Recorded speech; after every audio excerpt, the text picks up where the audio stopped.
Good morning, everybody. It's I think it's like March 5th. It's March 5th. Alright, so over the weekend I took a lot of the plants that were in here and I transplanted them into the pint pots, or 1.5 pint pots. Down here I have a bunch of plastic bottles because even though I've been recycling and saving every single little pot that I'll get from the nursery for a job I'm doing or for my own home, I've run out.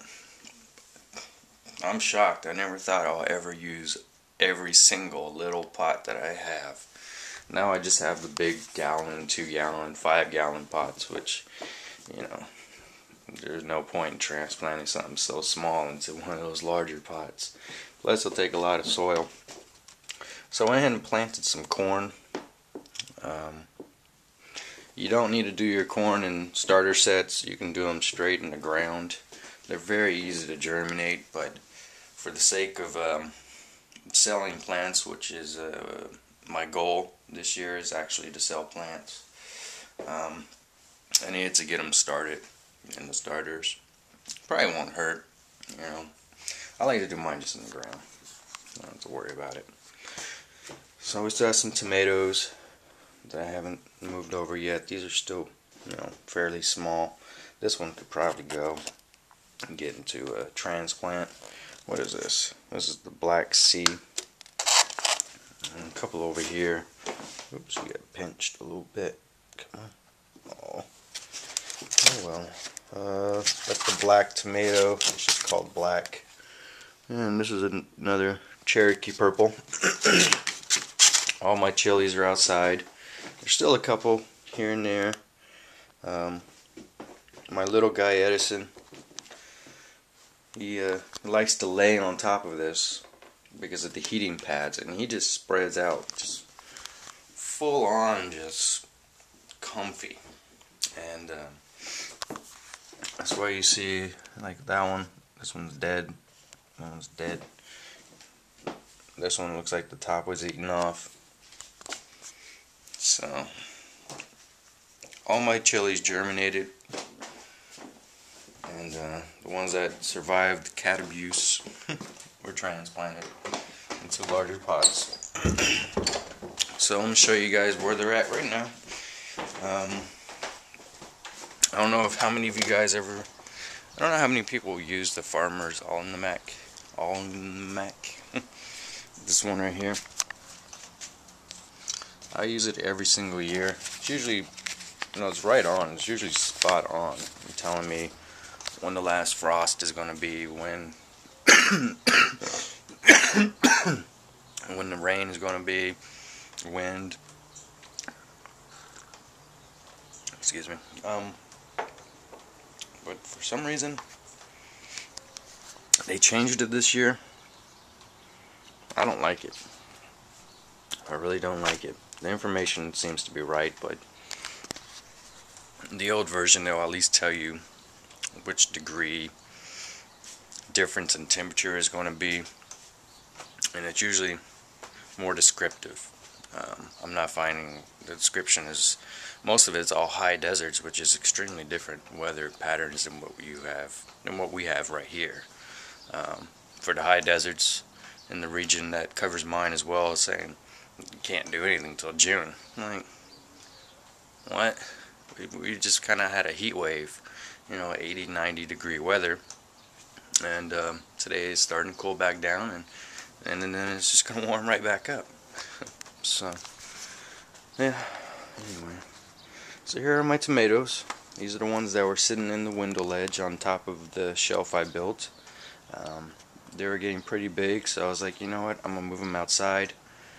And they get, in this spot, they get 3 hours of sun. Well, this spot right here, they actually get 4 hours of sun. I had them over here. This section only gets 2 to 3 hours of sun because of the lemon tree. It blocks the sun, shades this in the afternoon, and then in the evening the sun just dips below, you know, the garage, so it only gets really 3 hours of sun.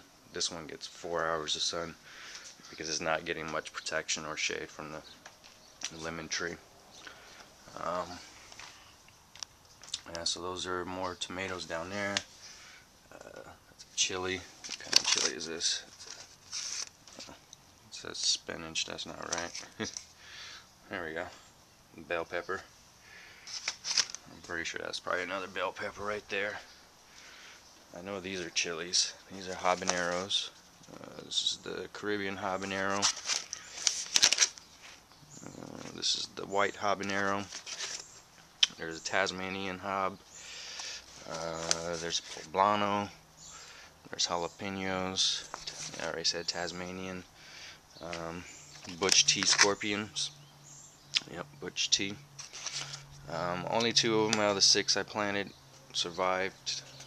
2 of them were killed by the cat. What else do I got? Got some more down here. These are tomatoes. A little early. I brought them out early to see if I can get them to grow a little bit faster outside.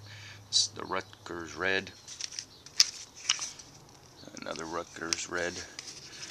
Oh, and I also have some broccoli. So, interesting thing about the broccoli was they were really old seeds from like 2011 season. So I doubled them up just to ensure that at least one germinates in each pod. Well, all of them germinated, every single one of them.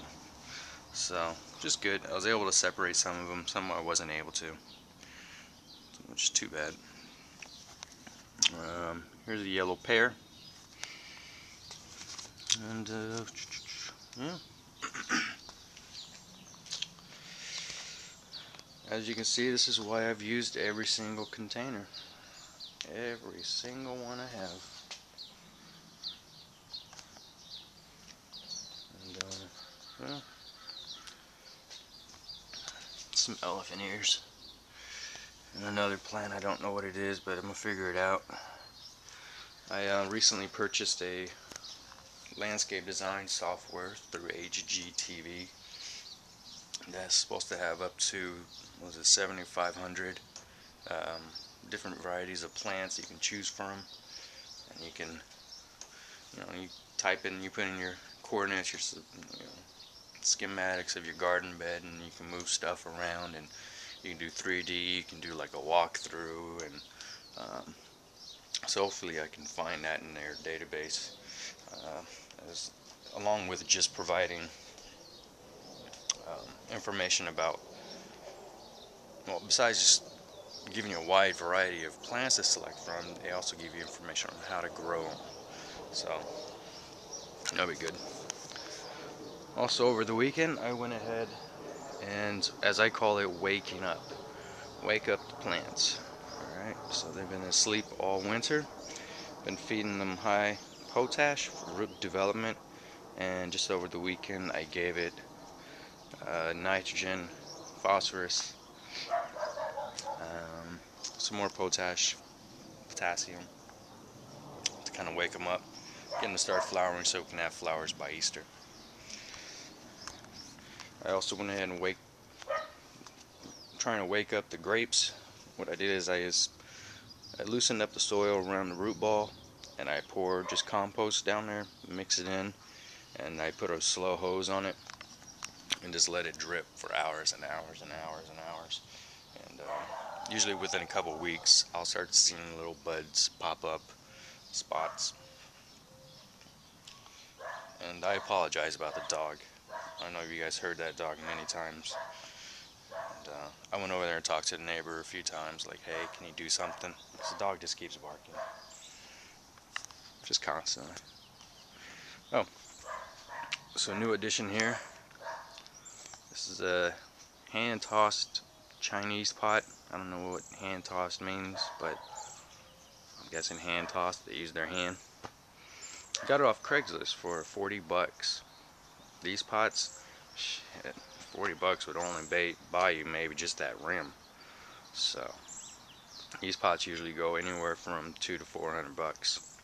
So I'm gonna turn it into a fountain.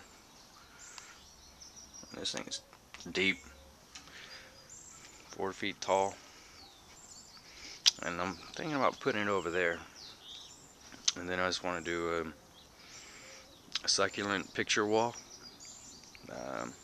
Put this in there, put a what do you call it, a shower pan, or I'll make something with 2x4s and pond liner, and give it a base, fill it with some gravel, and then have a deeper hole with the pump, drill a hole in the bottom of this and just have it flow upwards.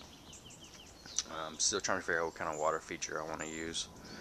That's another reason I got the HG software, because they have fountains and they have different different method, or different you know, different ways of having the water come out. So really just for ideas. Apple tree is doing well. Got a lot of good growth on here, a lot of healthy growth. I'm happy with how this is doing.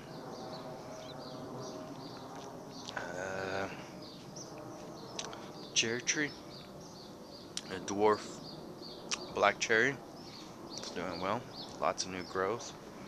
It's telling me spring is here. And well, the beer cans are for BB. I like to shoot my BB gun. Keep these out. Keep your eyes sharp. Alright. That's all I got. That's all she wrote.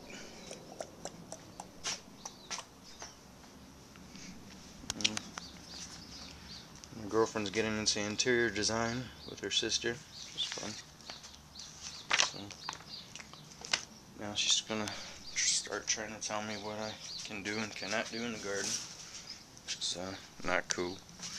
And let's see if I can find it. I'm trying to find the succulent wall so you can see what I'm talking about.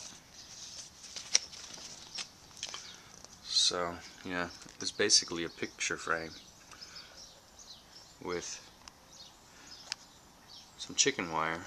You push your soil through it, and then you stick the tiny little succulents into the grate, and then you can hang it on a wall. It's kind of cool. So that's what I want to do behind the fountain. Oh, in this section over here, I picked up some what is it called? Trailing fig, creeping fig from Home Depot. So this is a wall. It's going to cover. I want to cover the entire wall with green, with the fig. And then on the base here, I want to put the elephant ears. And between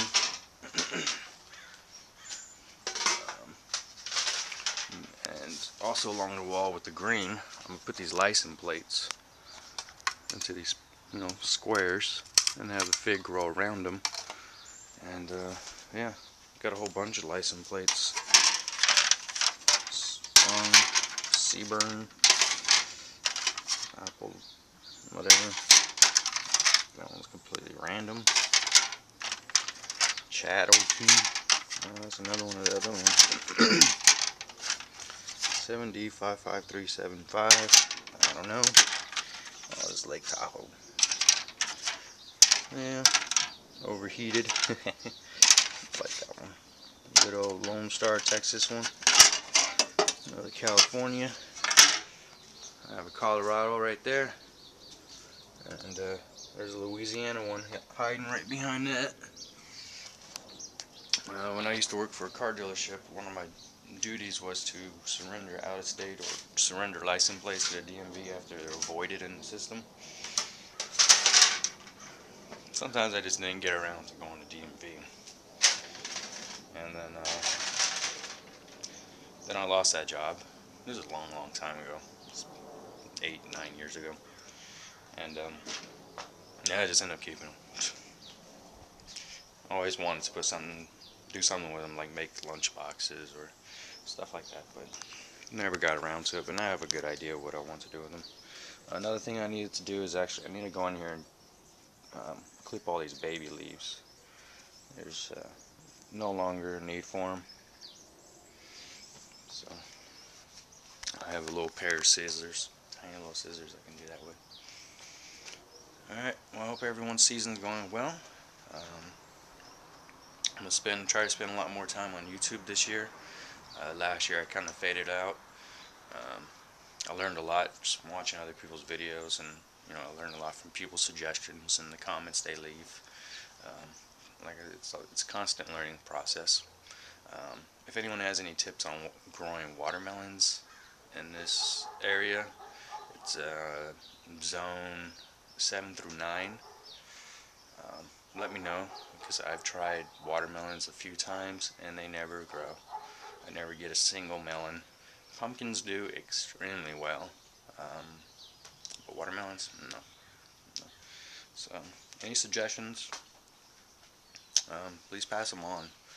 Such as, what do you add to your soil? How soon do you start them? Yeah, that'd be great. And what do you feed them? That'll work too. Alright. Hope everyone's well. Talk to you later. Peace.